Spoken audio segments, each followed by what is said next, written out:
Hello and welcome back to the Pitchside podcast. I'm your host, the HOD of the PSP. Like, share, comment on the YouTube version of this podcast and subscribe to the YouTube channel. Enable notifications to receive all the updates from these episodes of the podcast, of course. And follow us on social media, at PSP on Twitter, Pitchside Pod on Instagram. Listen to us on Spotify, Google Podcast or any other platform. And join us for more. You are welcome in episode 122 of the podcast. Let's crack on with what happened, of course, on Sunday, and, there is only, I think, one place where we should start, one big place where we should start. It is La Liga, and it is Real Betis' draw with Atletico Madrid. That is, of course, more important for Atletico Madrid than Real Betis. But before that, of course, quickly, a reminder of the results of the Liga yesterday. Villarreal lost to Osasuna at home 2-1. A loss that, doesn't come at the right time for Villarreal. They were really on a decent form, considering that they are in the Europa League quarterfinal and also one leg in the semi-final, really, after defeating Dinamo Zagreb in the first leg away from home 1-0. Juan Moncayola made it 1-0 for Osasuna before David Garcia equalizes on his own goal. So basically it was a 3-goal score by Osasuna, but Budimir managed to make it 2-1 for Osasuna. An important victory for them as well. They're really roaming around Osasuna, not exactly close to the relegation zone. They're pretty, far from, danger, it seems, at the very moment. Valencia drawing 2-2 against Real Sociedad. Quite an entertaining game, to be honest. Crazy first half in particular. Carlos Soler missing a penalty, André Guevara scoring the 33rd minute opener for Real Sociedad. Then Alexander Isak managing to make it 2-0 before half-time, but the second half was all about Valencia's comeback. Yunus Musa or Daniel Vaz scoring the first goal for Valencia before Gabriel Paulista managing to make it 2-2 for Valencia. Quite the impressive draw for them. Also they are roaming around in the middle of the table, not exactly at a safe spot, in terms of the top of the table, but definitely they will accept it at least. They're not in the relegation zone in any way. Granada defeated Real Valladolid 2-1 away from home as well, despite Valladolid opening the scoreline by Fabian Orellana from a penalty spot in the 41st minute. Jorge Molina managed to make it 1-1 for Villarreal. Or for Granada, and Keeney in the 86th minute managed to make it 2-1 for Granada. Of course, Granada almost eliminated from the Europa League, so they don't have a big hope in staying in that. So their only hope is to improve their standing in the La Liga table. And definitely now we come to the big point, of course, in La Liga, the disappointment of the day, I think, for Diego Simeone, for Atletico, drawing 1-1 against Real Betis, a game where they were leading, and not just they were leading pretty early. They were leading inside 5 minutes thanks to Nick Carrasco, but by the 20th minute, they already lost the lead thanks to Cristian Teo's beautiful finish. If you didn't watch it, please check it out. It's a tremendous finish. The assist from Moreno was superb, but I think the finish from Cristian Teo is just outstanding. But of course, it was a bad day overall, I think, for Atletico Madrid. They didn't just lose the lead and just lose 2 points here, but they lost also Felix for the injury, and it looks like a serious one as well from all reports. Kieran Trippier was out injured as well for Simi Vesalico. Fortunately for them, they don't play Champions League. They don't have any sort of important European fixtures in their future, because if that was the case, it would have been horrific in its own right. But now, the big discussion really in the league, if you had doubt before about Atletico Madrid winning the league, certainly this draw against Real Betis and in this way would definitely put more doubt into your mind in anything. If you're a betting man and you bet on Atletico Madrid winning the league, certainly you feel that your bet is going to be a losing case at the moment. It's a crazy stat that Atletico Madrid, from the last 33 points, the last 11 matches basically, they only won 17. That tells you everything you need to know about how bad the situation has gotten for Atletico Madrid. The fact is, they lost only twice in the last 7. But the important thing is that they drawn 3 as well.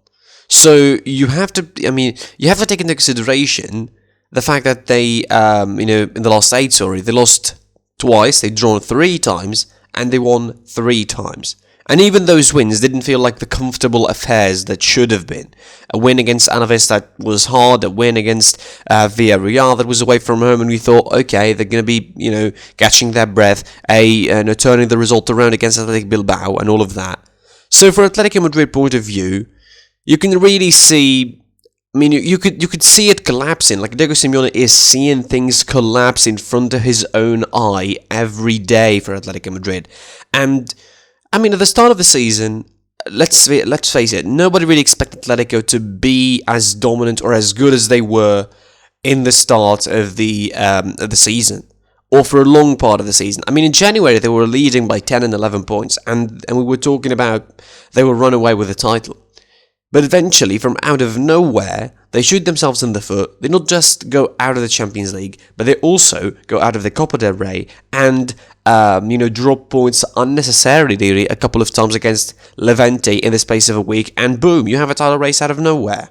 And then they lose games, and then they drop points again. They drop points against Real Madrid. They drop points against Sevilla. They drop points against, opponents that they shouldn't be dropping points against. You shouldn't be drawing against the likes of Deportivo Alaves and losing to the likes of Sevilla, or losing to the likes of Levante, or drawing against Getafe away from home when they're all 10 man. There's serious results that are disappointing for Atletico Madrid, but if they don't win the title, that is going to be as big of a disappointment as you think it is, because eventually Diego Simeone can only blame himself. He can only blame himself. You cannot blame anyone. You cannot blame refereeing. You cannot blame, the season. You cannot blame the injuries. You can only blame yourself. You're the one who made it go away. You're the one who lost it if they eventually lose it, because they still might win it. I still can go with them for a lot of considerations, not least of which the fact that I think El Clasico seemed like a pretty turning point in the season. There's still another one when Barcelona play Atletico Madrid, because if Atletico Madrid lose that game, that is definitely game, set and match, title done and dusted, and they're not going to win it, and it's just not going to happen. But for Diego Simeone, and from his point of view, from his perspective, it has to be disappointing. It just has to be disappointing. It has to be massively underwhelming, and the season hasn't gone to plan. Simply, the season hasn't gone to plan. Also he has problems with some players. Joao Felix, before today, I think for the last couple of months or so, they've been talking about him leaving, talking about him falling out with Simeone. Certainly the fact that he didn't start a lot of games since then is a pretty good indicative as well. You look at his numbers this season. For a player who's bought for 126 million euros as one of the most emerging talents in the world, I don't think his numbers are really good. He doesn't really, it doesn't do the math this season. He's not as impressive as he's not as impressive as he should be this season, Joao Felix. And it's not his fault, really. And I'm not saying that it's his fault. It's the fact is, he's playing in a system that doesn't just suit him. It just doesn't suit him. He played 25 games. He only started 14. Imagine you buying someone with 126 million euros, and you only start him 14 times a season, and he scored 7 goals, and he gave only 4 assists this season. Whereas in another system, in the hands of another coach, maybe he would have been an explosive player, that he would have been helping the team too much and really, really playing super, super strong behind the lines. As a false 9, as a number 10 properly, he would be amazing. But under Diego Simeone, he's just not going to work. So, from an Atletico Madrid point of view, this is going to be the moment, I think, or these are going to be the moments where the title is won or lost. And if they lose it now, who knows what is going to be happening. If they lose it, Diego Simeone is going to be out. That is, I think, no doubt about it in my mind. If they lose the title this season, they are going to be out of it, or Simeone going to be out of it, because I think his ideas, his project with Atletico Madrid, his identity with Atletico Madrid is done and dusted. And I don't really believe that he can offer anything more to the club than what he did over the last 10 years or so. And he was successful, don't get me wrong, he was successful. A couple of Europa Leagues, a Super Cup, a couple of Copa del Reys as well, a couple of Super Cups in Spain, a league title in 2014, although I really believe that the squad he has now should be able to win the title even more comfortably than the one that did in 2014. Like, the one that in 2014 had the likes of Felipe Luis and Gabi and an aging Forlan, an aging Mandzukic, only Koke is left of that squad, by the way, if you forgot. So, from an Atletico Madrid point of view, this is a collapse. This is a calamitous collapse, and definitely not the kind of one that Diego Simeone would want in this period of the season. The action continues, of course, from La Liga on Monday. It is Celta Vigo versus Sevilla, and as it stands, the table in La Liga looks like this. Atletico Madrid with 67 points, 1 point ahead of Real Madrid at 66, 65 for Barcelona at third. They still have hopes. Sevilla 58 at fourth, 47 for Real Sociedad at fifth with Betis as well. Villarreal with 46 at seventh, Granada 39, Levante 39, 37 for both Celta Vigo and Athletic Bilbao. Cadiz with 35, 34 for Valencia as well as Osasuna, 30 for Getafe, 27 for Huesca, 27 for Valladolid, and the three at the bottom, Elche with 26, Alaves 24, and Eibar with 23 points. Going across the ocean now, and we go into the Premier League, and it was a pretty eventful Sunday as well. So much, top four related battles happening, but not before some VAR controversies again in the Premier League. I mean, it seems to be the theme, really, of the season in the Premier League, having VAR controversies, and this controversy comes to us from a game that, normally nobody should really put an eye onto it to have a VAR controversy, but certainly it has. It was Burnley facing Newcastle. Newcastle defeated Burnley 2-1, coming from behind, really, after being 1-0 down in the first half.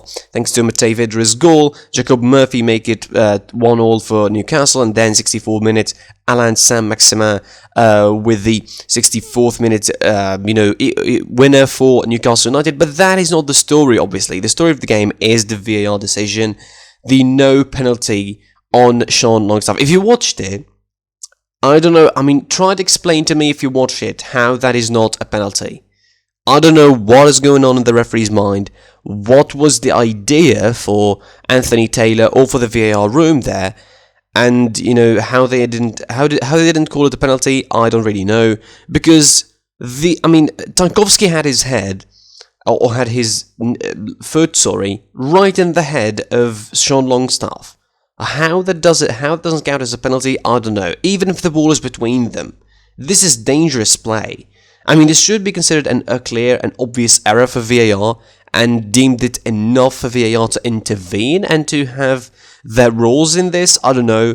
For some reason, it was deemed not a penalty. It was deemed apparently pretty safe play from Tarkowski. It is ridiculous. It is all over Twitter, by the way. If you didn't see it, you're unfortunate. If you didn't see it, you're really, really unfortunate. Because, it's an amazing, it's a completely amazing, thing to really look at and just say how this was announced as a non-penalty, how this was not a penalty, how this wasn't even looked at.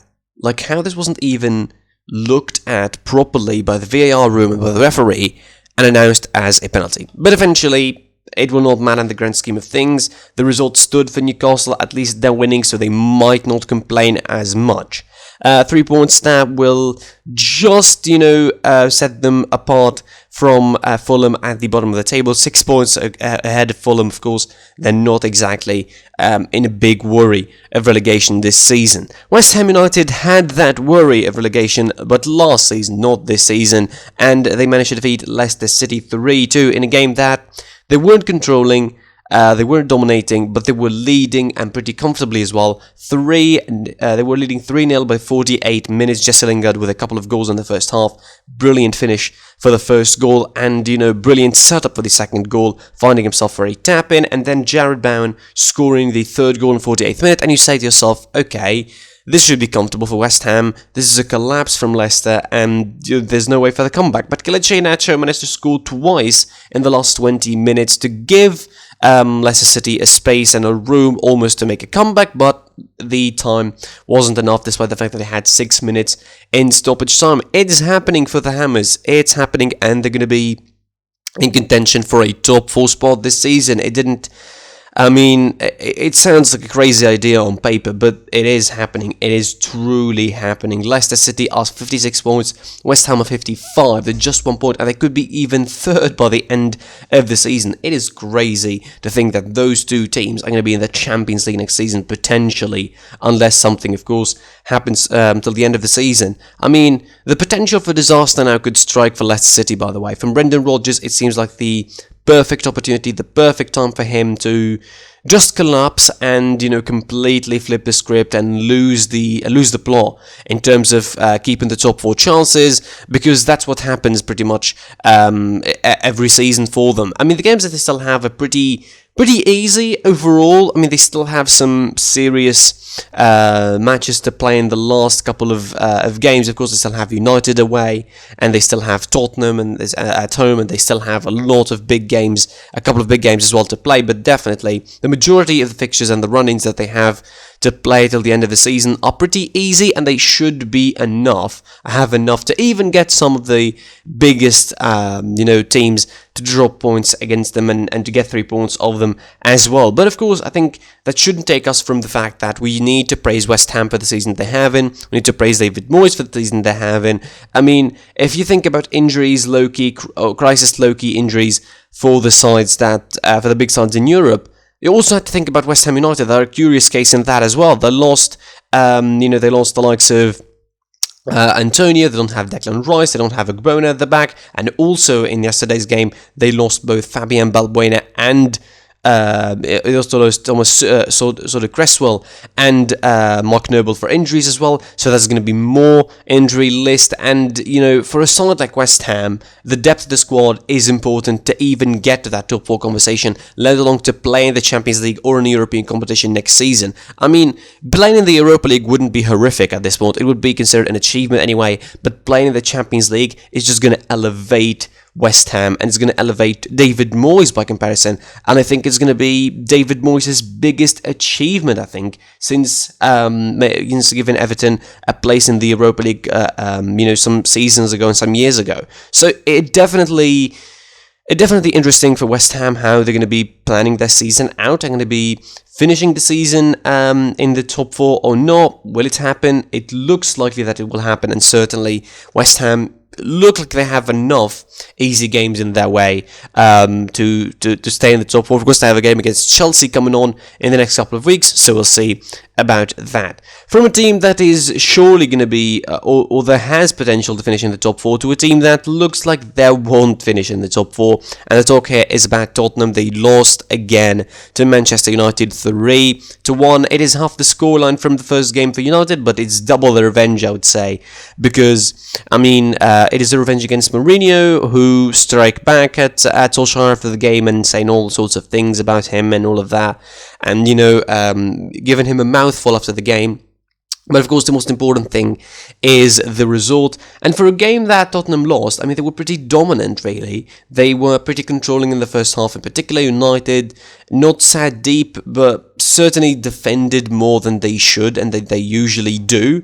Tottenham managed to score first thanks to Heung-min Son, and then, of course, it was the comeback from Manchester United. Fred scored in the 57th minute. Cavani, who kept looking for his goal, had a goal chalked off in the first half, scored in the 79th minute. And then you have Mason Greenwood in the 96th minute scoring the 3rd goal. Overall, this was a good game from United. I think it was a smartly managed game. I think considering that they have a second leg in the Europa League to care about as well. They have games still to play in the league. 7 points ahead of Leicester City at second place. It looks like there will be some sort of a repeat for the 2017-18 season, if I remember correctly, or the 16-17 season, where City won the league, and United was second by quite the margin from City, and also they were second by quite the good margin ahead of the third and fourth and fifth teams and so on. So I think for Tottenham it's definitely disappointment, considering that this team were top of the table at a certain point this season. It looks like it's a big disappointment for them, and it looks also that Jose Mourinho cannot take it anymore. Is he going to be staying? Is he going to be leaving? This is his second season, by the way. This is not the third season syndrome that he usually has with clubs. This is the second season syndrome, it turns like, for Mourinho. Normally the most successful season. I mean, he could still win the Carabao Cup and call it that. Definitely getting out of the Europa League thanks to Dinamo Zagreb, and in that way they did it. Not finishing in the top four. And if they don't win the Carabao Cup, at the very least, it is going to be a disastrous season. And most importantly, I think regardless to some players in the club that they want to leave, probably the likes of Harry Kane in particular, who is linked with other clubs and, said to be leaving the club. And if they don't make it to the top four, he's not going to be signing a new deal, and he definitely will leave the club then in the summer. So we'll see how situations pan out for Tottenham. For Man United, pretty comfortable, I think. It's a decent season overall. If they finish it by winning the Europa League, that is going to be quite the achievement as well for them. Arsenal in the last game of Sunday, of course, defeated Sheffield United 3-0 away from home.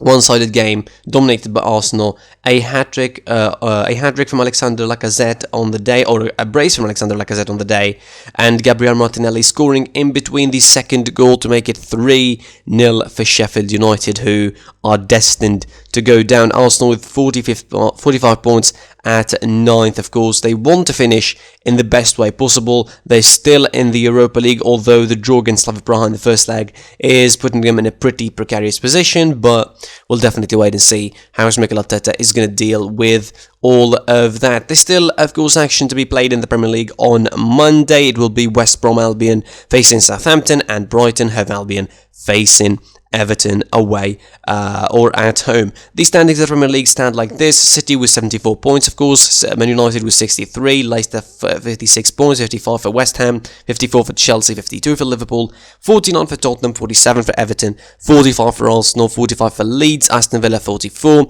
Wolverhampton 38 points, as well as Southampton, Crystal Palace, Southampton 36, 33 for Burnley, 32 for Brighton, 32 for Newcastle, 26 for Fulham, 21 for West Brom, and Sheffield United with 14 points. Finishing off with the SerieA action, of course, and it was a pretty eventful Sunday as well. All the big names basically won on Sunday. There was no surprises really in the results, and eventually pretty easy games, I think, for the most part, for a couple of sides really. Inter defeated Cagliari to kick off things on Sunday 1-0. It was a hard game really for them. Cagliari defended really well, but they were broken eventually by an assist from Achraf Hakimi and the goal from Matteo Darmian to make it 1-0 for Inter, of course, who are heading definitely towards a Scudetto this season, and that is quite the achievement as well.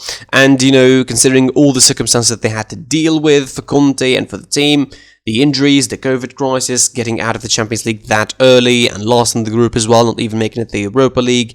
But that helped them. I mean, in a way, it definitely was a blessing in disguise, I would say, for Inter Milan to get out of the European competitions and to focus solely on the league. They are going to be winning that for sure. It is absolutely confirmed. 11 points ahead of AC Milan, of course.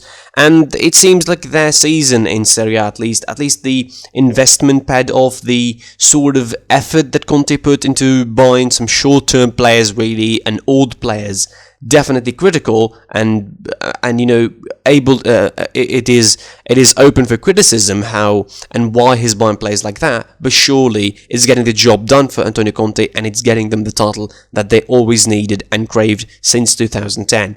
Lazio defeated Hellas Verona away from home, and it was even later than the goal for Inter. It was the 92nd minute for Sergej Milinkovic-Savic, of course, who gifted Lazio the 3 points there to keep themselves in the top 4 conversation or the battle as well. Philippe Caicedo had a goal early on, chalked off, so that only extended or sort of delayed the happiness for Lazio with the 3 points, and it gave them the dramatic ending that had for the game. A team that didn't have a dramatic ending to their game was Juventus against Genoa, 3-1. It was a good performance, I think. Better than the usual unconvincing Juventus selves, because usually they don't start strong, they usually start slow, but definitely this was a strong start from them. Inside 22 minutes, they were leading 2-0 thanks to Dejan Kulusevski and Morata. A scare in the second half, of course, as early on they conceded thanks to Gianluca Scamacca, with make it 2-1.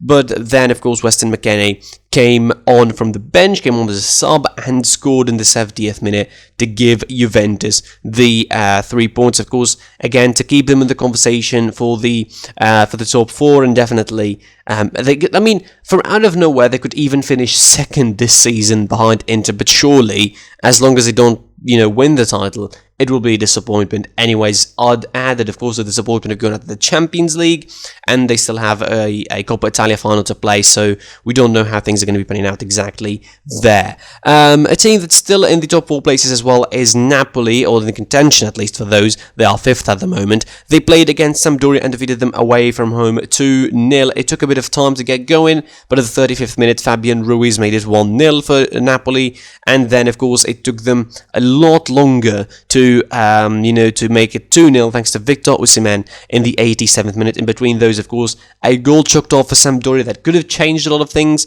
but eventually VAR intervened and they cancelled it. So Napoli get the 3 points away from home, important 3 points with a clean sheet, and they still in the big picture, of course, for the top four. A team that is not exactly, close to that big picture is Roma. 5 points behind Napoli, 1 point behind Lazio. A team that I thought is going to be competing for the title this season are not exactly doing it, but still, they're getting points. They want to be in the Europa League next season. They're out of Europe at the moment, but definitely things could change between now and the end of the season. Defeated Bologna 1-0, the sole goal from Borja Mayoral in the 44th minute at the stroke of half time, meaning that Roma are going to be winning this one with the 3 points. Bologna played really well in the first half in particular, but in the second half they dropped drastically, and the first moment, their lapse of concentration, they conceded a goal, and they were wide open and wide stretch for the goal for Borja Mayoral. And finishing off, of course, Fiorentina almost made a comeback against Atalanta. It was a half a comeback of sorts, because Atalanta were leading 2-0 at half-time. Duvan Zapata with a brace, Ruslan Malinowski with an assist brace to make it 2-0 for Atalanta at half-time. Fiorentina made a comeback thanks to a double and a brace from Dusan Vlahovic on the other hand, 2-2 for Fiorentina inside 67th minute, and then of course Josip Ilicic from the penalty spot made it 3-2 for Atalanta, keeping them close to Juventus, 1 point behind the old lady, and giving them, of course, still fourth, and they still in the Champions League spots. And it looks like we're going to see Atalanta in Champions League football again next season, and that is, of course, always welcome for me. Benevento versus Sassuolo, of course, on Monday finishes the round off in Serie A, and the standings at the moment as it stands, it's Inter Milan 74 points, 11 points ahead of Milan with 63, 62 for Juve, 61 for Atalanta, 59 for Napoli, 55 for Lazio, 54 for Roma, 41 for Verona, 40 for Sassuolo, Sampdoria 36, 34 for Bologna, 33 for Udinese, 32 for both Genoa and Spezia, 30 for Benevento and Fiorentina, and then you have Torino 27, Cagliari 22, 20 for Parma, and of course 15 for Crotone at the bottom of the table of the Serie A. I think the big notes are Inter are going to be winning the title in Italy, and it's going to be the musical chairs game for the top 4 spots till the end of the season. That's it from me for this episode. I was aboard the HOD of the PSP. Like, share, comment on the YouTube version of this, subscribe to the YouTube channel, enable notifications to receive all the updates from these episodes of the podcast. Of course, listen to those on Spotify, Google Podcasts, or any other platform. Help us on the way to our first K, and of course follow us on social media, site PSP on Twitter, Pod on Instagram, and until next time, I'll see you soon. Check us out what we have here on the channel, and goodbye.